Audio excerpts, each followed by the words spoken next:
하나님의 말씀 함께 봅니다. 사도행전 5장 33절부터 42절입니다. 함께 하나님 말씀을 받도록 하겠습니다. 그들이 듣고 크게 노하여 사도들을 없이하고자 할세 바리새인 가말리엘은 율법교사로 모든 백성에게 존경을 받는 자라. 공회 중에 일어나 명하여 사도들을 잠깐 밖에 나가게 하고 말하되 이스라엘 사람들아 너희가 이 사람들에게 대하여 어떻게 하려는지 조심하라.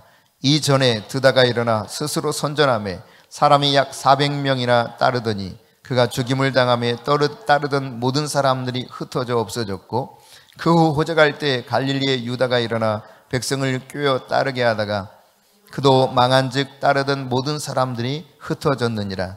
이제 내가 너희에게 말하노니 이 사람들을 상관하지 말고 버려두라. 이 사상과 이 소행이 사람으로부터 났으면 무너질 것이요 만일 하나님께로부터 났으면 너희가 그들을 무너뜨릴 수 없겠고 도리어 하나님을 대적하는 자가 될까 하노라 하니 그들이 옳게 여겨 사도들을 불러들여 채찍질하며 예수의 이름으로 말하는 것을 금하고 놓으니 사도들은 그 이름을 위하여 능욕받는 일에 합당한 자로 여기심을 기뻐하면서 공회 앞을 떠나니라.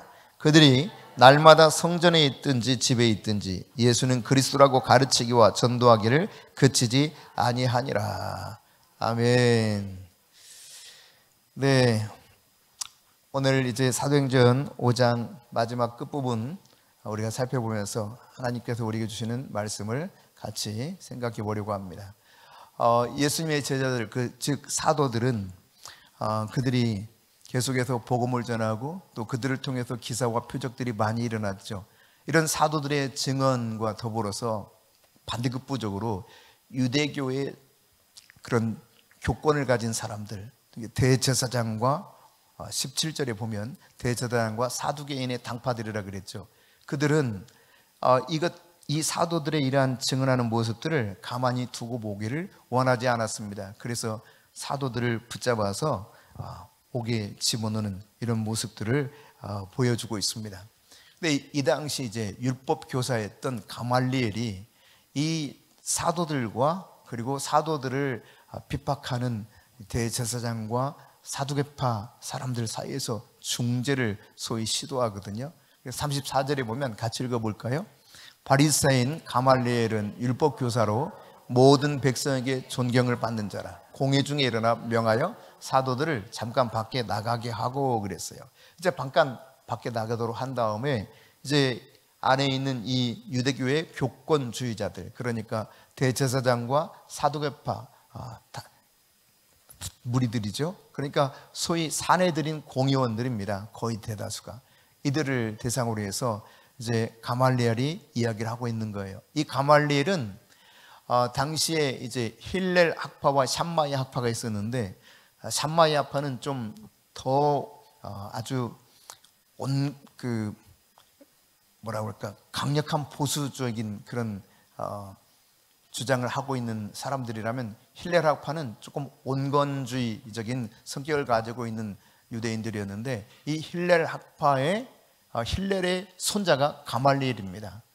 힐렐의 아들, 즉 가말리엘의 아버지가 시므온인데 학자들에 의하면 이 시므온이 예수님이 태어났을 때 그 성전에서 메시아가 태어나기를 기다렸던 시므온이라는 이야기도 하기도 합니다. 물론 정확한 것은 알 수 없지만 그러지 않을까 이렇게 추정을 하고 있는데요. 어쨌든 이 기록에 따르면 가말리엘과 그리고 시므온과 그의 할아버지인 힐렐 같은 경우는 랍비 중에서도 최고의 랍비였습니다. 그러니까 유대에서는요, 이스라엘에서는 랍비 중에 최고의 랍비 7명을 선정해서 그들을 특별히 다르게 보았습니다. 랍반이라고 해서 이들이 최고의 스승으로 여겼거든요. 그 7명의 랍반 중에 하나가 누구냐? 바로 가말리엘이에요. 가말리엘. 백성들로부터 존경을 받는 자다라고 말했는데 그의 아버지 시므온도 랍반 중에 하나였고 그의 할아버지 역시 힐렐, 이 사람이야말로 힐렐 학파를 형성한 랍반 중에 최고의 랍비였죠. 그러니까 가문이 대단한 가문이었던 거예요. 아주 뛰어난 이런 가문의 가말리엘이 율법 교사였었는데, 이제 이렇게 사도들을 붙잡아서 능욕을 당하게 하고 그들을 핍박하고 있는 이 유대교의 교권주의자들과 함께 이야기를 나누고 있어요. 사도행전 22장에 보면은 이 가말리엘이 사도 바울의 스승이라고 하는 사실을 알 수가 있습니다. 사도 바울로부터, 가말리엘로부터 사도 바울이 학문적으로 교수를 받았죠. 그래서 그는 그의 가말리엘 문화생으로서 아주 뛰어난 수제자였던 것을 이야기하고 있는데, 그만큼 가말리엘은요, 율법에 해박한 율법학자였어요. 율법의 전통을 굉장히 엄수하던 사람이었습니다. 뿐만 아니라 앞서 우리가 살펴봤던 것처럼 백성들로부터 존경을 받는 사람이었습니다. 이 가말리엘의 별명이 있었는데요, 그 별명이 율법의 영광이다, 이런 별명을 가지고 있었다는 거예요. 그래서 가말리엘이 죽었을 때 율법의 영광이 떠나갔다고, 애통했다고 말하고 있을 정도입니다. 그러니까 굉장히 율법에 탁월했던 이런 바울의 스승이었는데, 이 가말리엘이 바로 중간에 중재를 하고 있는 모습이죠. 그러니까 제자들이 복음을 막 전해요. 복음을 전하다가 그들이 예수는 그리스도라고 가르칠 뿐만 아니라 그들을 통해서 기사와 표적이 나타나죠. 여기에 대해서 반응이 있을 거 아니에요. 근데 6장 1절 상반절에 보면은 대다수의 일반 백성들은 그 제자들의 증언과 더불어서 일어나는 기사와 표적에 대해 굉장히 환영하고 이것을 기쁘게 받아들였는가 하면, 반대로 부정적인 반응을 보였던 사람들이 바로 누구냐? 오늘 사내된 공의원이라고 볼 수 있는 대제사장과 사두개파 사람들이었던 것입니다. 그들은 어떻게 합니까? 막 크게 분노하면서 이들을 어떻게 해서든지 없애버리기를 원했습니다. 그러면 여러분, 왜 이 사람들이 이랬는가? 우리가 조금 더 구체적으로 살펴보려고 합니다. 이 과정을 조금 더 구체적으로 살펴보려고 하는데, 사도들이 그렇게 담대하게 복음을 전파하잖아요. 예수는 그리스도라고 전하면서 예수님께서 이미 마태복음 28장에서 말씀하실 때 그렇게 가서 모든 민족을 제자 삼아서 주님의 명령대로 살아가게 될 때 마지막 부분에 보면 주께서 그들과 함께 하시겠다 그랬거든요. 땅 끝까지 계속, 세상 끝까지 항상 함께 하겠다 말씀하셨는데, 주님이 함께 역사하는 거예요. 이런 역사를 바라보면서 대제사장과 사두개파 사람들이 크게 분노했는데, 여러분, 왜 사람들이 그렇게 은혜를 받고 사람들이 변해가는데 그 모습을 바라보면서 싫어하고 분노할까요? 사실 성경에서도 이런 모습들이 많이 나타날 뿐만 아니라 기독교 역사에서도 이런 일들은 비일비재했습니다. 하나님의 놀라운 은혜가 임하면 다 기뻐하고 환호하고 막 즐거워하고 하나님께 영광을 돌릴 수 있어야 될 것 같은데 그렇지 않단 말이에요. 오히려 이것으로 인해서 굉장히 싫어하고 분노를 표출하고 어떻게 해서든지 이 사람들을 없애버리려고 시도했던 일들은 성경 안에서도 나타나지만, 여러분 스데반도 그랬잖아요. 우리가 나중에 살펴보겠지만, 성경 안에서도 나타나지만 기독교 역사에서도 얼마나 이런 일들이 많았는지 몰라요. 그들을 기어이 없애버리는 일들이 있었죠. 다양한 방법으로 죽여서 그들 눈앞에 보이지 않게 만드는 이런 시도들을 얼마나 많이 했었습니까? 여러분 왜 그럴까요? 아니, 진리가 선포되는 그 진리에 하나님이 역사하셔서 기사와 표적이 일어나서 많은 사람들이 자유케 되고, 그리고 고침을 받고 하나님의 은혜 속에 너무 감사하는데, 반면 그렇게 왜 사람들이 싫어하는 사람들이 나타나서 이렇게 분노할까? 5장 17절에 보면은 여기에 대해서 한 가지 그 이유를 발견할 수 있게 됩니다. 여러분 여기 보는 것처럼 대제사장과 그들과 함께 있던 사두개파 사람들은 마음에 뭐가 일어났다고요? 시기심이 생기는, 시기심이. 자기들에게 초점이 맞춰졌잖아요. 지금까지 사람들이 자기들을 주목했습니다. 사내들인 공의원이 거의 모든 결정을 하기 때문에 다 이들을 주목했단 말이에요. 이들에게 줄을 소위 그냥 세상 말로 치면 줄서기 한 거예요. 근데 말이지 이 사도들이 복음을 전하면서 이 예수는 그리스도라고 전하는 가르칠 뿐만 아니라 그 속에서 역사가 나타나니까 사람들이 우르르 그리 몰려간단 말이죠. 어떻게 해서든지 다 제거하기를 원해요. 없애버리려고 하는 겁니다. 시기심이 발동하는 거예요. 그뿐만 아니라 7장 54절에 보면 스데반이 복음을 전할 때 왜 그들이 스데반을 기어이 죽여버렸다고 그럽니까? 막 속이 뒤틀리는 거예요. 어떻게? 막 콕콕 찔려 자기 죄성을 발견하게 되는 것이죠. 여러분, 죄를 발견하게 되면 이 죄에 대해서 하나님 앞에 가지고 나가 자백하고 이것을 해결받으면 될 텐데 그렇지 못한 경우들이 상당히 많이 있다는 것입니다. 여러분, 스데반을 죽였던 사람들만 그랬습니까? 여러분 어때요? 여러분의 문제가 선포될 때 여러분 그것을 대해서 어떻게 반응을 합니까? 그래, 맞아, 내가 이 말씀 따라서 회개하고 변화를 받아야 돼. 좀 괜찮을 때는, 정신이 온전할 때는 그렇게 반응을 해요. 그런데 정신이 좀 약간 이상해지면 왜 나를 저렇게 씹어? 이렇게 반응합니다. 삐지는 사람들이 나옵니다. 단순히 삐지기만 하는 것이 아닙니다. 아주 어떻게 해서라도 그냥 이거를 그냥 문제 삼으려고 하는 경우들이 얼마나 많은지 몰라요. 이게 바로 이런 모습인 거예요.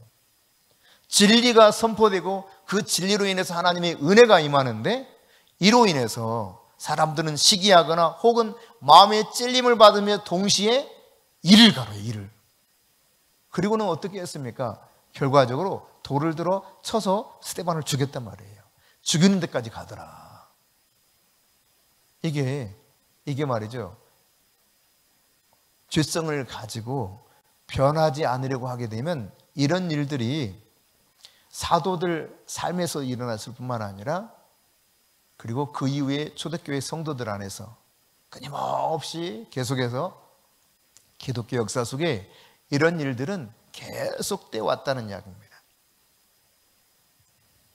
자, 이런 대제사장과 사두개 당파 사람들이 사도들을 없애보려고 한 이 시기에 34절부터 39절 사이에 보면 바리새인 율법 교사였던 가말리엘이 모든 백성은 좀 잠잠하게 하고 사도들은 밖으로 나가게 합니다. 그런 다음 이 대제사장과 사두개파 당파 사람들을 데리고 이제 쭉 이야기를 하는 장면을 보고 있죠. 충고하면서 어떻게 하는 것이 옳은 것인가를 가르치고 있어요. 이게 39절까지 쭉 진행되고 있는데 조금 더 이것을 풀어서 보면 먼저 35절에서 보면은 이 가말리엘이 하는 말이 너희가 누굽니까? 대제사장과 사두개 당파 사람들이에요. 사내들인 공의원들입니다. 그들에게 이 사람들에 대해서, 즉 사도들에 대해서 어떻게 하려고 하는지 조심해야 된다 그래요. 너희들 함부로 해서는 안 된다는 거죠. 조심해야 된다. 먼저 그렇게 충고를 하죠. 그런 다음에 왜 조심해야 되는가? 이미 일어났던 과거의 사례를 들어서 이야기하고 있어요. 자, 36절과 37절입니다. 거기 말씀에 보면은 36절에 드다가 일어나서 뭔가 자기가 사람들의 세력을 규합했어요. 그래서 드다를 따르는 사람들이 400명 있었지만 그러나 어느 순간 되니까 모든 사람들이 다 흩어졌다는 거예요. 그 이후에 또 누가 나타났냐? 갈릴리에 유다가 등장합니다. 갈릴리 유다가 등장하니까 백성들을 막 또 미혹해요. 그래서 자기를 따르게 만듭니다. 하지만 시간이 또 흘러가다 보니까 모든 사람들이 다 흩어졌다는 거예요. 자, 이런 일들을 너희들이 보았지 않냐는 것입니다. 그러니까 진짜가 아니면 어느 순간 다 흩어지게 된다는 거죠. 저절로 사라지는 때가 온다는 것입니다. 그러면서 충고해요. 38절과 39절에 보면 뭐라고 충고하느냐? 너희들이 이 사람들을 상관하지 말라는 거예요. 내버려 두라는 겁니다. 예수가 그리스도라고 가르치는 거, 그리고 그로 인해서 기사와 표적이 나타나서 무슨 일이 일어나든 너희들이 내버려 두고 상관하지 말라는 거예요. 만일 이들이 하는 일이 사람으로부터 난 것이라면 그 출처가 이 기적과 표적, 기사와 표적이 사람으로부터 생긴 것이라면 어느 순간 앞서 말한 드다나 갈릴리 유다의 일처럼 싹 사라지고 말 거다. 하지만 하나님께로부터 이런 것이 났다면 너희가 지금 이들을 그렇게 핍박하는 것은 하나님을 대적하는 것이 되니 조심하라는 거예요. 너희들 더 이상 상관하지 말라는 것입니다. 그렇게 충고를 합니다. 여러분, 우리가 이 사실을 통해서 잘 깨달아야 됩니다. 하나님으로부터 난 것은 아무리 핍박해도요, 결국은 더 풍성해집니다. 그게 성경 안에서도 보여지는 일이요, 기독교 역사 속에서도 이런 일들은 계속되어 왔습니다. 여러분, 로마의 기독교 초기 기독교인들, 그들이 로마의 지배하에 있을 때 얼마나 많은 핍박을 받았습니까? 수도 없는 사람들이 죽어갔습니다. 맹수의 밥이 되어서 죽었고, 목이 칼에 잘려 죽고, 때로는 기름을 끼얹어서 횃불처럼 그냥 태워서 죽이기도 하고, 너무너무 다양하게 죽였단 말이에요. 그러나 여러분, 세월이 좀 더 흘러서 기독교가 말살될 것 같았는데 도리어 어떻게 됩니까? 완전히 로마가 기독교 국가로 바뀌어버리는 역사가 나타나죠.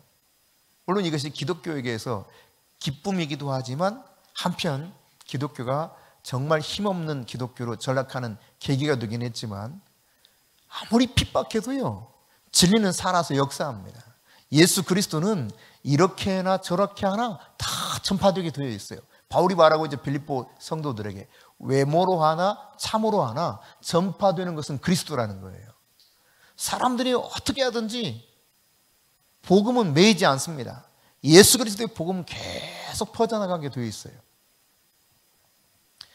너희들이 그렇게 아무리 다그치고 협박하고 그들을 심지어 죽여서 없앤다 할지라도 하나님께로부터 나왔다면 이 일은 사라지지 않을 거라는 것입니다. 이것이 가말리엘이 저들에게 이야기하면서 충고하고 있는 거예요. 절대로 그렇게 하지 말아라. 만일 그렇게 하면 너희들이 하나님을 대적하는 것이 되고 말 것이다 라고 하는 것을 이야기하고 있습니다.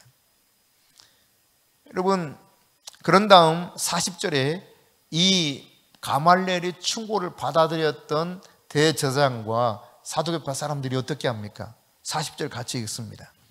그들이 옳게 여겨 사도들을 불러들여 채찍질하며 예수의 이름으로 말하는 것을 금하고 놓았다는 것입니다.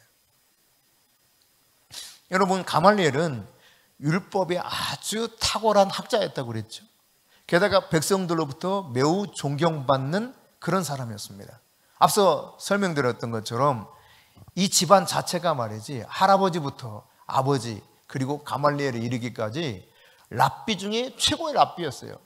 랍반이라고 해서 말씀드렸듯 최고로 존경받는 랍비들을 그렇게 불렀는데, 그들의 무덤은 지금까지도 유대인들에게 존중이 여김을 받고 있습니다.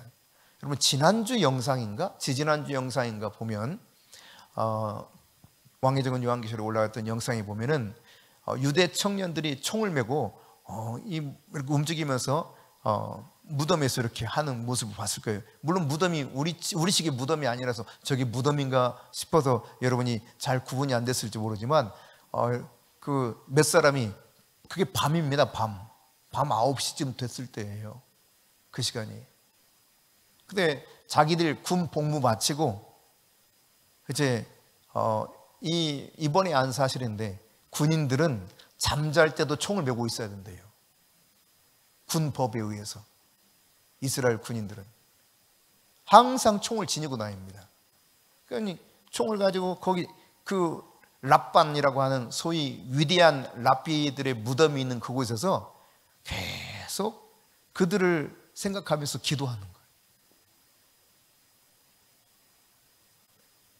거예요. 그 존경받는 랍반의 대열에 그 소수 7명의 대열에 이 집안의 할아버지, 아버지, 가말리엘까지 속해 있을 정도니까 얼마나 유대 사람들이 존경을 했겠어요. 그러니까 이 말을 함부로 아마 대제사장과 그리고 거기 지금 사도들이 눈에 가시처럼 여겨지지만 사두개파 사람들인 사내들은 공의원들이 함부로 할 수 없었을 것입니다. 가말리엘의 이야기를 아무 문제 없이 그냥 무시하고 마음대로 결정하기가 어려웠을 거예요. 게다가 여러분, 이것이 얼마나 타당합니까? 역사적인 사례를 통해서도 이야기하고 있고, 이것이 이성적이고 합리적이고 성경적이고 타당한 이야기란 말이에요. 이걸 안 받아들였다가는 그 이후에 벌어질 백성들의 반응이 또 무서운 것이죠. 왜? 대다수의 백성들은 지금 사도들이 전하는 복음을 듣고 굉장히 기뻐하고 있잖아요. 우리가 살펴봤던 것처럼. 그런 것이기 때문에 자칫하면 이 일로 말미암아 백성들로부터 완전히 등돌림을 받고 오히려 자신들이 코너에 몰릴 수 있기 때문에 가말리엘의 중재를 받아들일 수밖에 없었을 거예요. 하지만 방금 우리가 읽었던 것처럼 그냥 놓아주지 않습니다. 사도들을, 밖에 있는 사도들을 다시 불러들이죠. 불러들여서 어떻게 합니까? 일단 채찍질을 해요. 실컷 두들겨 패는 거예요. 아마 율법에 따라서 40에 하나 모자라는 39대를 때렸을 가능성이 있을 겁니다. 학자들이 그렇게 보고 있어요. 근데 이 채찍질은 가죽을 벗기다, 그런 의미를 가지고 있는 단어를 쓰고 있습니다. 다시 말해, 그냥 채찍이 아니라 한 번 딱 내려치면은 얼마나 이 채찍이 아프고 또 고약한지, 소가죽을 가지고 만들었다고 이야기 되는데 한 번 딱 후려서 치면 살점이 찢어졌다는 거예요. 이건 여러분 39대를 맞는다 쳐보십시오. 여기저기가 막 피투성이 됐을 겁니다. 그리고 그렇게 때린 다음에 어떻게 해요? 예수의 이름을 절대 말하지 말아라. 협박을 단단히 하고 내보냈습니다. 이쯤 되면 입 다물고 살겠어요. 여러분 같으면 계속해서 그래도 나는 예수는 그리스도라고 가서 전하고 가르치겠어요. 솔직해도 좋아요. 이쯤 되면 웬만한 사람들은 입을 다물 거예요. 아니, 그 한 대만 맞아도 살이 쩍쩍 갈라져 가지고 얼마나 고통스럽겠어요. 그리고 다시는 예수 이름을 말하지도 말고 가르치지도 말라고 그럽니다. 근데 이들이 풀려나자 어떻게 했다는 겁니까? 41절 42절입니다. 시작. 사도들은 그 이름을 위하여 능욕받는 일에 합당한 자로 여기심을 기뻐하면서 공회 앞을 떠나니라. 그들이 날마다 성전에 있든지 집에 있든지 예수는 그리스도라고 가르치기와 전도하기를 그치지 아니하니라. 아멘.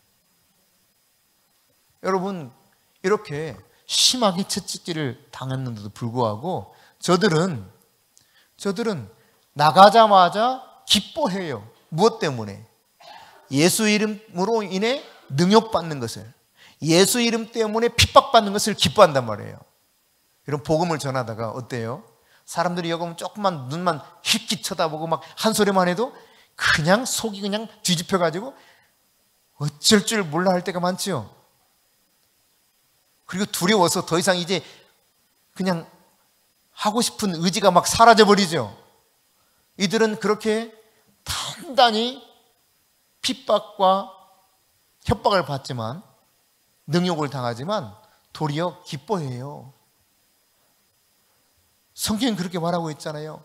능욕받는 것으로 인해서 기뻐하면서 다 왔다는 거예요. 할렐루야. 예수 이름 때문에 능욕받는 걸 기뻐했다는 이야기입니다. 여러분, 예수님이 마태복음 10장 17절에 보니까 너희들이 그렇게 붙들려서 공회 앞에 가겠고 그들은 너희들을 채찍질하리라 이미 예언하신 바가 있습니다. 그러니까 이게 누가 당했던 모습입니까, 여러분? 예수님 당했던 모습이에요.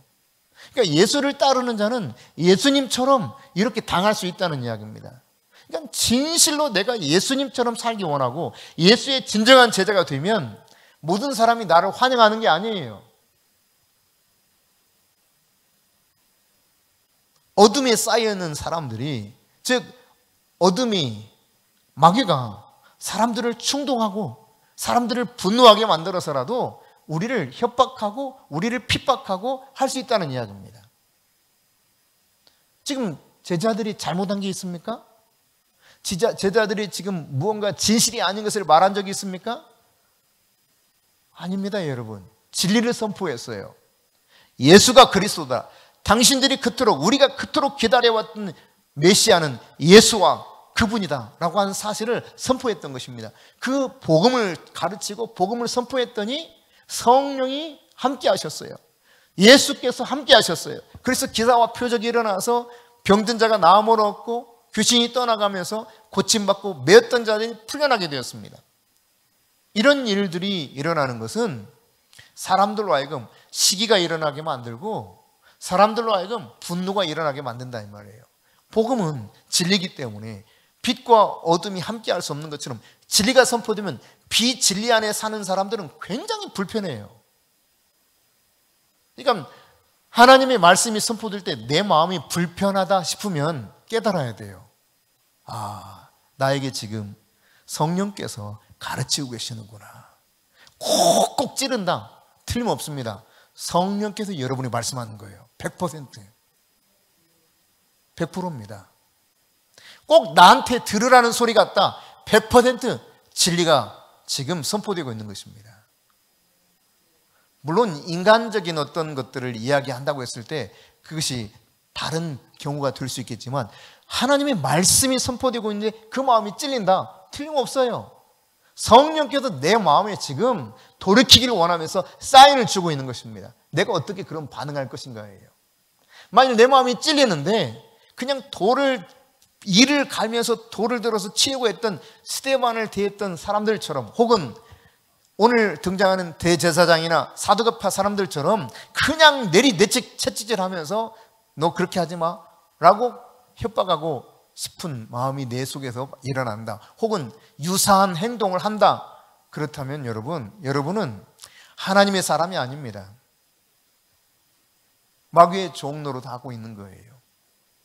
그러니까 내 마음 안에 하나님의 말씀이 그렇게 찔림으로 오게 될 때 내가 진정으로 이것을 받아들여서 회개하고 돌이켜야 돼요.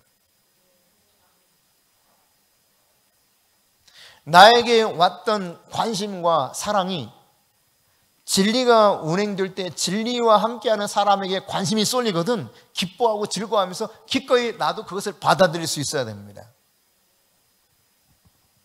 여러분 지금 대제사장과 사두개파 사람들이 그게 그렇게 싫은 화가 막 잔뜩 나는 이유가 뭐라고요? 시기가 생겨요. 시기가.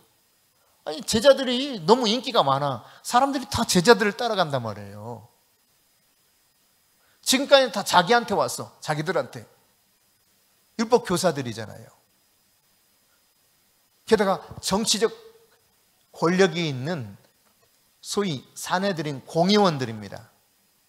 그러니 막강해요. 자기들에게 와가지고 뭐든지 상의하고 결정하고 했는데 어느 순간부터 말이죠. 이 제자들에게 사람들이 쏠리기 시작한단 말이죠. 이걸 시기하면서 혹은 이를 갈면서 이와 같이 핍박하더라.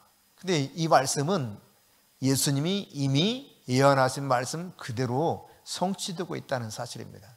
그러므로 여러분 진리의 말씀에 따라서 순종하면서 가는 길에 그 속에서 뭔가 모욕을 당하고 비방을 당하고 핍박을 당한다면 여러분이 부정한 일이 아니고 죄 가운데 서는 일이 아니고 진리편에 있어서 살아가는데 내가 그렇게 힘든 상황이 펼쳐진다면 그것은 주님의 예언의 말씀이 내게 지금 이루어지고 있는 현상인 겁니다. 제자가 스승보다 나을 수가 없다 그랬거든요. 같은 길을 가게 돼 있어요. 같은 길을. 그게 정상적인 것입니다. 나를 따라오기는 자기를 부인하고 자기 십자가를 지고 나를 따를 것이다 그랬습니다. 십자가는 싫고 영광만 좋아한다면 그 사람은 하나님의 영광을 같이 누릴 수 없는 사람입니다. 제자는 주님처럼 되기를 원하는 사람입니다. 제자는 주님의 뒤를 따라가는 사람입니다. 제자는 주님이 넘겨준 그 십자가의 도를 가지고 십자가의 도를 선포하고 가르치고 증거하면서 사는 사람입니다. 오늘 여러분 예수님 이름 이것으로 인해 능력받는 것을 기뻐하면서 공의 앞을 떠났던 제자들처럼 우리가 그렇게 살아가야 된다는 사실이죠. 그러니까 진리의 특징은 뭐냐? 진리의 특징은 내가 진리를 가지고 있으면 환난 중에도 기뻐하는 거예요. 할렐루야. 환난이 심하면 더 기뻐할 수 있어야 됩니다. 물론 우리에게 육체적으로 고통이 더 따르겠죠. 그러나 내 내면 안에서 정말 기쁨이 충만해야 돼요. 이게 진리의 특징이에요.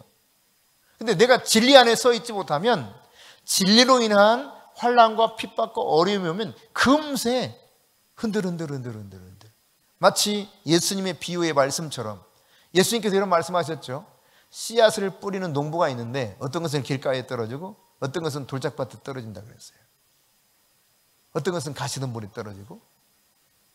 근데 이 돌짝밭에 떨어진 이야기를 설명하시면서 어떻게 부연해서 가르쳐 주셨는가? 말씀을 받을 때는, 복음을 받을 때는 아주 기쁘게 받는다는 거예요. 할렐루야, 아멘, 아멘 엄청나게 잘해. 근데 어려움이 오면 어때요? 아유, 죽겠다 그러는 거예요. 나는 이렇게 못 살겠다 그러는 거예요. 조금만 어려워도. 환난과 핍박이 오면 금세 난 도저히 이렇게는 예수 못 믿겠다고 생각하는 거죠. 기쁨으로 받았다니까, 기쁨으로. 굉장히 기뻐했어요. 그러나 환난과 핍박이 왔을 때 도무지 이 믿음을 지켜내지 못해요. 이게 바로 돌짝밭, 바위 위에 떨어진 씨앗과 같은 믿음이라 그랬거든요. 오늘 이 시대에도 이런 사람들이 많이 있을 수 있다는 이야기입니다. 그러나 진리는 환난 중에도 기뻐한단 말이에요. 아멘. 로마서 5장 3절과 4절에 보면 환난은 인내를 낳고 인내는 연단을 낳고 연단은 소망을 이루는 줄 알미로다 그랬어요. 우리에게 진리를 따라 살아갈 때, 여러분 내가 진리를 정말 온전하게 추구할 때 사람들이 환영할 줄 압니까? 그렇지 않습니다. 여러분 누가 더욱 핍박했습니까? 대제사장 그리고 사내들은 공의원들은 사두개파 사람들이었습니다. 다시 말해서 종교 지도자들이었어요. 즉 예수를 잘 믿는 것처럼 보이는 사람들이 핍박할 수 있다는 이야기입니다. 세상 사람들의 핍박은 뭐 당연한 것이고요. 예수를 잘 믿는 것처럼 보이는데 어느 순간 나를 핍박하는 사람으로 바뀌더라 이 말이에요. 이런 일이 과연 일어날까? 어때요 여러분? 안 그랬으면 좋겠지만 그것은 소망사항에 불과합니다. 희망사항에 불과해요. 희망. 정말 내가 진리를 따라 살기를 원하면 돌변하는 일들이 일어나요. 네. 대제사장이 그리고 사두개파 당파 사람들이 제자들을 사도들을 핍박했던 것처럼 이런 일이 얼마든지 일어난다는 이야기입니다. 종교의 영에 사로잡힌 헤게모니를 쥔 사람들은 가만히 두고 그렇게 바라만 보고 있지 않습니다. 오늘 여러분 마태복음 5장 10절부터 12절에도 예수님께서 산상수훈 가운데 무엇을 말씀하고 있어요? 같이 읽어봅니다. 을을 위하여 박해를 받는 자는 복이 있나니 천국이 그들의 것입니다. 천국을 여러분 소유하기 원하시죠? 누가 천국을 소유할 수 있다는 거예요? 을을 위해서 박해를 받는 자, 즉 하나님의 진리의 말씀, 하나님 나라와 그 을을 위해서 핍박을 받는 자가 천국을 소유할 수 있다는 거예요. 계속 읽습니다.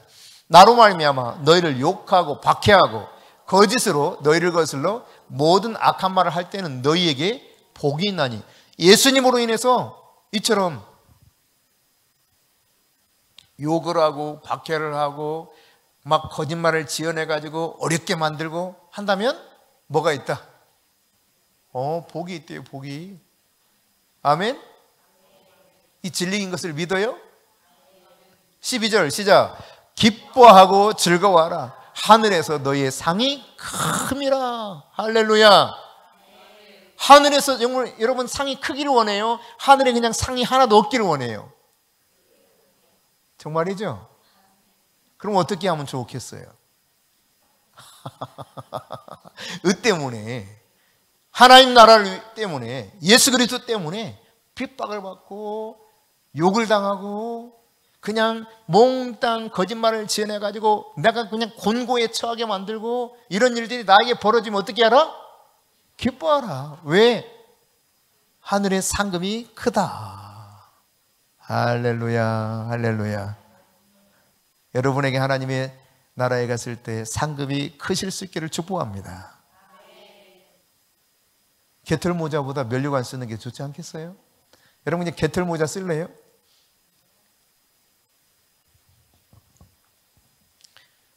그렇습니다, 여러분. 분명한 것은 이처럼 예수님이 예언도 하셨고 진짜를 내가 소유하게 되면 가짜를 가진 사람들이 시기하게 되어 있어요. 오늘날에도 여러분 마찬가지입니다. 20세기에 성령운동이 일어났을 때도 마찬가지였습니다. 그들은 진리를 선포했고 그리고 성령이 진짜 오늘날도 역사한다고 믿었어요. 그것을 전하면서 실제로 성령이 임했습니다. 그들은 방언도 하고 치유도 그들을 통해서 일어나고 각종 기사와 표적들이 막 일어났습니다. 자, 이때 사람들의 반응이 그러면 다 환영했느냐? 그렇지 않습니다. 일부의 사람들은 진짜 이 시대에도 하나님이 살아계시는구나, 사도행전이 28장에서 끝난 것이 아니라 사도행전 29장이 계속 쓰여지고 있구나, 그래서 액츠 29라는 표현도 했습니다. 그 오순절 운동으로 이어졌어요. 이것이 전 세계에 이 부흥의 불길이 또 타오르기도 했습니다. 그러나 여러분 반대로 이것을 극히 혐오하는 사람들도 있었다는 사실이에요. 소위 은사 중지론자들은 철저히 이것을 반대했습니다. 저것은 마귀로부터 왔다고 그랬어요. 마귀로부터. 근데 오늘 이 시대에도 똑같습니다, 여러분. 오늘 이 시대에도. 적어도 여러분 우리가 정말 이것이 무엇인지, 내가 그런 경험이 없다 할지라도 내가 그것을 잘 모르겠다 할지라도 그냥 적어도 가말리엘 정도의 이 중도의 입장에서는 있어야 된다는 이야기죠. 가말리엘도 아직 다시 확신하지 못해요. 이 사람은 아직 기독교인이 아닙니다. 유대교의 랍비에 불과해요. 율법 학자이지 아직 예수가 그리스도라는 사실을 받아들인 사람이 아니에요. 하지만 이것이 진짜 하나님께로 왔다면 우리가 하나님을 대적하는 것이 되니 우리 이거 조심해야 된다. 상관하지 말아야 된다. 만일 사람으로부터 왔다면 이거 저절로 사라지지 않겠냐? 드다처럼 혹은 갈릴리 유다처럼. 그러니 우리 지켜보자. 적어도 이런 마음을 가져야 된다 이 말이죠. 근데 그렇지 못해요.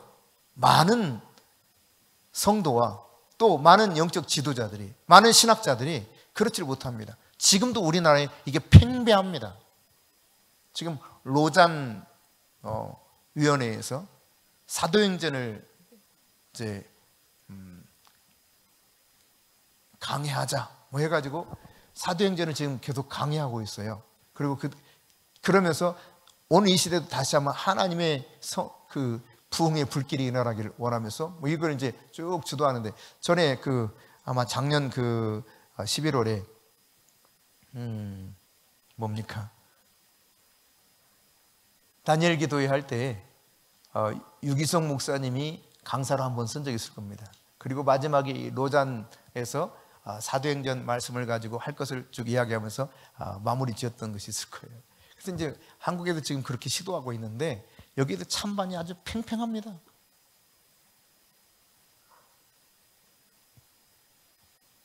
로잔 운동은 신사도 운동이다, 어쩌다 성령은 이미, 그 성령의 시대는 이미 지나갔다, 이렇게 주장해서 사입이다, 이단이다 막 이렇게 주장하는 사람들이 계속 끊임없이 글을 올리고 있습니다. 하여튼 적어도 성경에서 봤을 때 우리가 하나님의 주권에 맡길 수 있어야 돼요. 모르면 맡길 수 있어야 돼요. 내가 그 하나님의 진리의 말씀 앞에 예수는 그리스도라고 가르치고 진리의 성령을 주님이 보내주신다고 그랬는데 정말 보내주셔서 그분이 나와 함께 하시는 놀라운 은혜 가운데 성령이 놀랍게 역사하는 통로가 되면 더욱 좋겠지만, 만약 그렇지 못한다 할지라도, 아직 내가 그것을 잘 모르겠다 할지라도 적어도 열어두고 하나님 주권에 맡기고 기다릴 줄은 알아야 되거든요. 그게 여러분 이성적인 판단 아니겠어요? 사람에게서 왔다면 없어질 겁니다. 하지만 하나님께로부터 왔다면 하나님을 대적하는 일이 될 수 있다는 사실을 오늘 이 가말리엘의 이야기를 통해서 깨달을 수 있게 됩니다.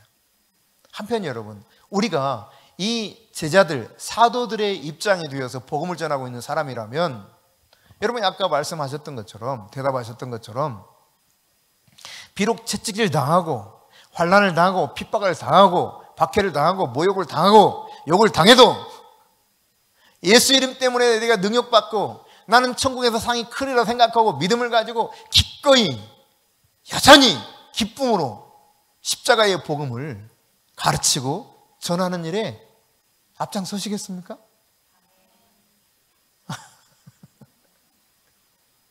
사실이에요? 네. 이게 진리의 말씀이란 말이에요. 진리의 말씀. 그냥 내가 진리의 복음을 전하면서 나를 욕하면 그때 같이 욕하려고 하지 말고 축복하세요. 축복하고 저주하지 말라 그랬거든. 그러니까 오히려 축복하세요. 왜? 나한테 저 사람이 엄청 지금 상을 주고 있는 거잖아. 그죠? 따지고 보면 그 사람이 나한테 지금 상을 주고 있는 거거든. 아유, 감사하다. 그걸 막 옆에서 나를 막 박해하는, 감사해요 이러면 열불 나니까 그렇게 해서는 아주 그냥 더 열불 나니까 속에서 참 감사하다, 아주 정중하게 대하면 되겠지만 그게 나에게 엄청난 복을 주고 있는 겁니다. 할렐루야. 우리는 그 사람에 대한 어떤 것도 하나님 주권에 맡길 수 있어야 돼요. 왜냐? 사실 우리도 몰랐을 때는 어땠어요? 솔직히 말해서 성령님에 대해서 잘 몰랐을 때는 어땠어요? 판단하고 정죄하고 내가 그 당사자의 입장이라면 막 반대하고 이럴 수 있는 여지들이 있었어요? 없었어요? 있었잖아요. 많았잖아요. 네. 똑같은 거예요. 그러니까 그래서 그 사람에 대해서도 하나님께 맡길 수 있어야 돼요. 오히려 축복하고 그 사실에 대해서 기쁨으로 받아들이고 하늘의 상급이 쌓이는 것을 기뻐하고 감사하면서 능욕받는 것을, 예수 이름 때문에 능욕받는 것을 기뻐하면서 공의 앞을 떠나자마자 이 사도들은 곧장 다시 예수는 그리스도라고, 즉 기름 부음 받은 자는 누구냐? 우리를 구원하실 메시아는 누구냐? 바로 너희가 죽인, 십자가에 죽인 예수다. 이 사실을 목숨을 걸고 증거했거든요. 사실은 이게 이 시대에. 여러분 지금 우리가 핍박을 받는다고 해서 우리나라 현실에서 목숨을 앗아갈 정도는 아니잖아요. 오늘 제가 뉴스를 하나 봤는데 뭐 아파트나 혹은 다른 그 주택이라 할지라도 출입문이 있고 본래 현관문이 있고 이러잖아요. 근데 출입문이 열렸을 때 이거를 그냥 상대방의 그 뭐랄까 허락이 없이 들어갔을 때 주거 침입이냐 아니냐, 이게 최종 결정이 주거 침입으로 나왔습니다. 대법원에서. 그래서 그걸 보면서 야, 앞으로는 이 가가호 집을 방문하면서 전도하는 것은 진짜 어려워지겠구나. 왜? 법적으로 이게 주거 침입이 돼버리니까 신고하면, 잘못하면 그렇게 될 수 있는 여지가 있겠더라고요. 그걸 딱 듣는데 이게 단순히 협박범에 의해서만 그런 것이 아니라 악한 마음을 가지면 사람들이 주거 침입죄로 신고할 수 있겠구나. 나를 정서적으로 괴롭혔다고. 그럼 이게 굉장히 문제가 될 수 있겠구나. 그래서 제가 이제 오면서 생각하기를 가급적이면 길거리 전도가 낫겠다. 사람들을 만나가지고 직접 하는 게 낫겠다. 문제가, 대다수는 문제가 안 되겠지만 악한 마음을 가진 사람들이 몇몇이 문제를 삼으면 분명히 이 뉴스를 우리 국민들이 대다수가 들었을 거 아니에요? 그러면 평상시 좋지 않은 감정을 가지고, 기독교에 대해서 좋지 않은 감정을 가지고 있는 사람이 있다면 이것을 악용할 수도 있겠다. 그런 생각이 들더란 말이죠. CCTV만 있어도 주거 침입을 함부로 할 수 없다는 사인이라는 거예요. 그러니까 허락이 없이 들어갔다가 주거 침입죄로 하면, 고소를 하면 이게 문제가 될 수 있다는 겁니다. 어쨌거나 여러분, 박해를 받아도 좋아요? 예수 이름 때문에? 아멘? 내가 우리 주은이를 잘 살펴봐야지.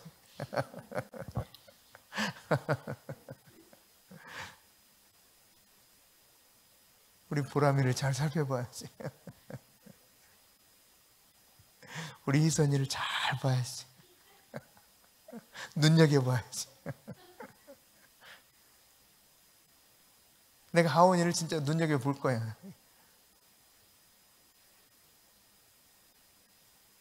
예수 이름 때문에 능욕당하는 것을 기뻐하면서 공의 앞을 떠났어요. 그냥 채찍질이 정도가 아닙니다, 여러분. 한 대 그냥 적당하게 맞은 정도가 아니라 말이죠. 문헌에 따르면 말씀드린 것처럼 소가죽으로 만든 채찍을 맞는데 한 대 맞으면 그냥 피부가 갈라져서 피가 났다는 거예요. 살이 찢어지고.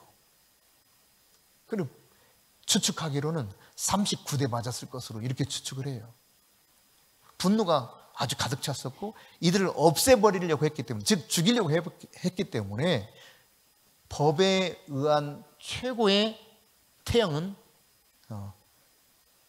그들이 그렇게 제자들이 가하지 않았을까, 얼마든지 추측해 볼 수 있겠죠.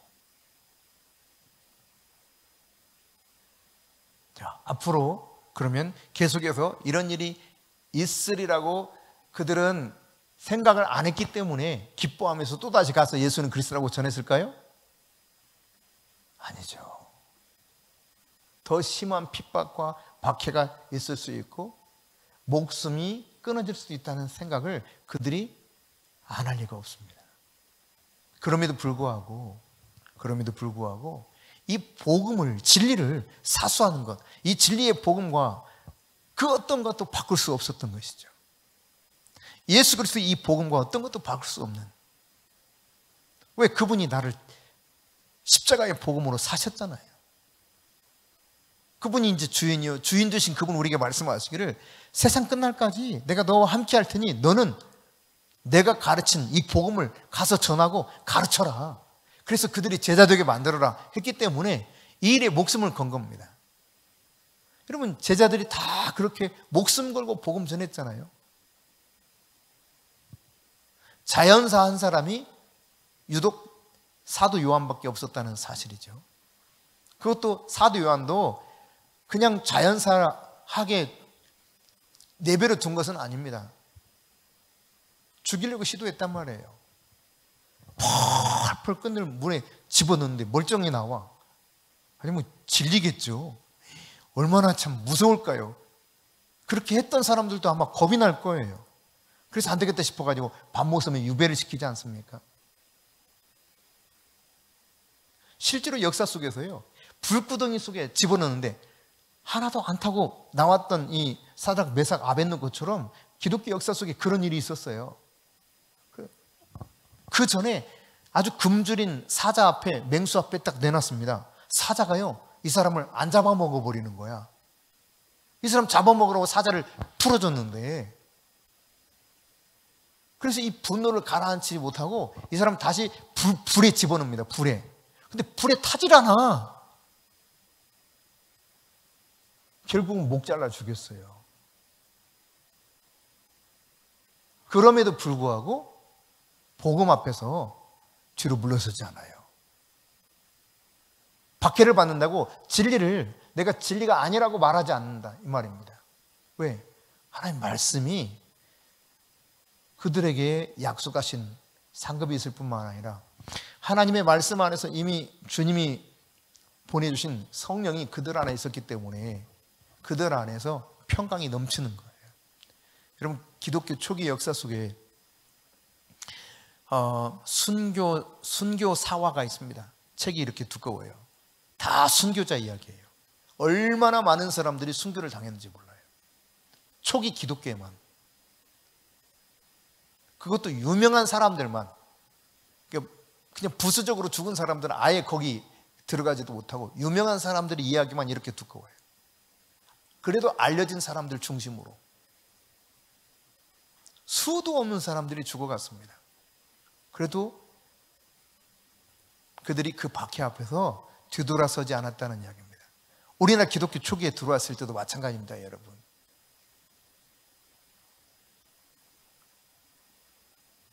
가까이 여기 절두산에 가도 말 그대로예요. 끊을절 머리 두, 머리를 잘라서 죽여가지고 한강에 이렇게 떨어뜨렸단 말이에요. 그게 절두산이에요. 절두산.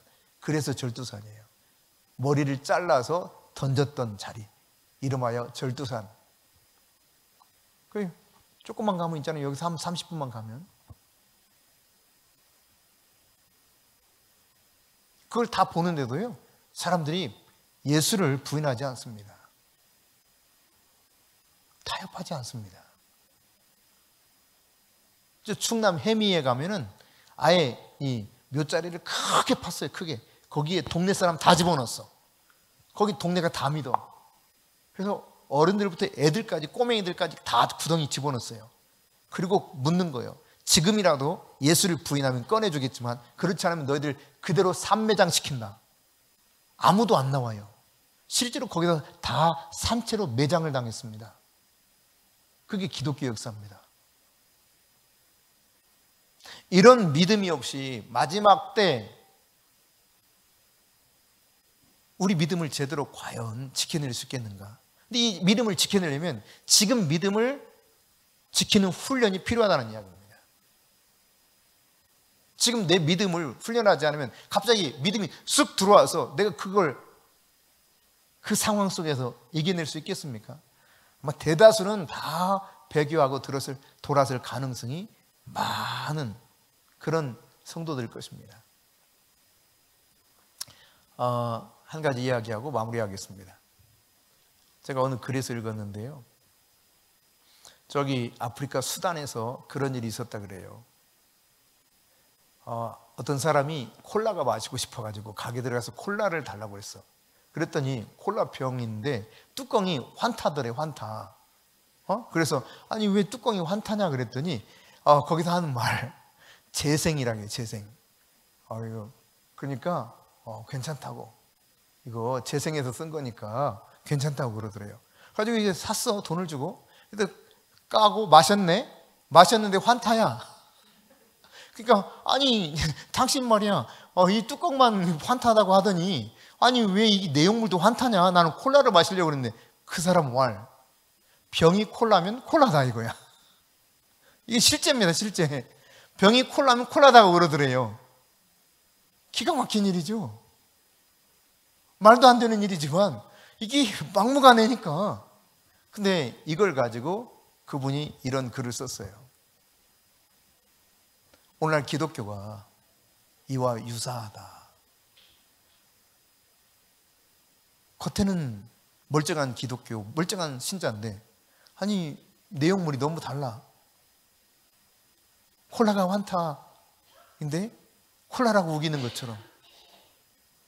겉은 기독교인인데 속 사람은 전혀 기독교인이 아니에요. 근데 이런 가짜 기독교인이 가짜 콜라처럼 너무 많다는 겁니다. 어떤 의미일까요, 여러분? 내가 진실로 주님을 나의 구주로, 나의 인생의 주인으로 인정하며 살지 않는 한 우리는 언제든지 이렇게 가짜 크리스찬이 될 수 있다는 사실입니다. 조그만 핍박을 받고, 조그만 오해를 받고, 조그만 손해를 봐도 금세 뒤집어버려. 차라리 내가 지금 이 순간 예수를 부인하고 타협하거나 예수를 부인하고 돌아서는 것이 나에게 이익이 되고 내가 좀 편안하다 싶으면 돌아설 이 가짜 기독교인들이 너무 많다는 이야기입니다. 남의 이야기가 아니라는 이야기죠. 오늘 여러분, 우리가 진리를 깨달았다면 진리에 목숨을 걸 줄 알아야 됩니다. 주님께서 십자가에서 목숨을 내어주시고 나를 사셨기 때문에 이제 더 이상 나의 모든 생명은 그분의 것이지 나의 것이 아닙니다. 그분의 소유입니다. 그분에게 주권이 있습니다. 그분이 명령하신 대로 우리는 따를 뿐인 것입니다. 오늘 또 이 진리의 말씀을 우리가 들었는데 제자들처럼 예수 이름 때문에 능욕받는 일이 있다면, 예수 이름 때문에 박해를 받는 일이 있다면 기뻐하면서 즐거워하면서 더욱 힘을 내어서 예수는 그리스도라고 더욱 부지런히 가르치고 전하시는 우리 모두가 되실 수 있기를 바랍니다.